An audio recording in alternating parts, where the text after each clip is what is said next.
This morning, the government has a new report on silicone breast implants, 5 years after allowing them back on the market.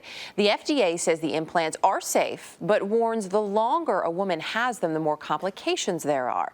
Medical correspondent Dr. Jennifer Ashton is here with more. Nice to have you back, by the way. Thank you. Good to be back. So when you look at these findings, the report that came out, they're saying, okay, look, still safe, but keep in mind, you may actually have to have them replaced. Exactly, and this report was really part of the FDA's ongoing safety surveillance of silicone implants, but they also looked at saline. But when they looked at the silicone type of implant, really what they found is these devices, because that's really what they are, not meant to last a lifetime. In a 10-year period, 20% of women who have implants placed for cosmetic reasons or just straightforward breast augmentation will need them replaced or revised or removed. When you talk about women who have had breast cancer and have had the implants placed for breast reconstructive purposes, 1 in 2 women will face a reoperation or removal of those implants in a 10-year period. Why would a greater number of women having them done for breast reconstruction need to have them replaced? Well, I think there are a couple of reasons. Probably the largest one, Erica, has to do with radiation therapy, because it's important to remember that a woman with breast cancer is oftentimes treated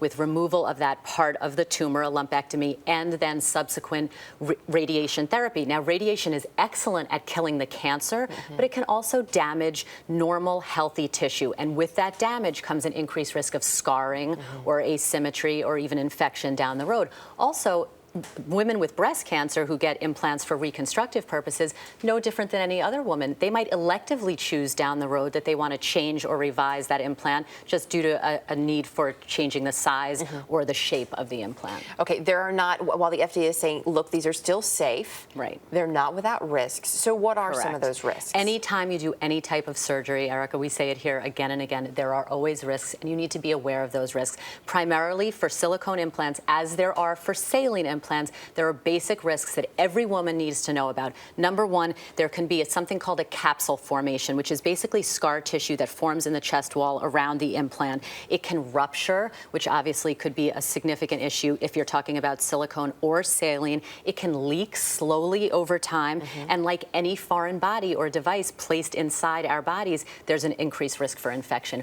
All of those need to be on the table with any woman considering getting implants. You mentioned these are also the risks for saline implants. Right. Is one safer than the other? Saline has been on the market much longer. It is, and you know what? They're basically used equally. Some women feel that silicone looks and feels more natural, but other women prefer to go with saline because if it were to leak or rupture, it's just salt water in your body. So it's an individual decision. Women should talk about it with their plastic surgeon. And really quickly, how do you monitor those implants for safety? Be self-aware. You want to keep an eye on your body, yourself and your doctor. Look for things like pain, sagging, asymmetry. Some women need MRIs to look for leaks. Jen, thanks. You bet.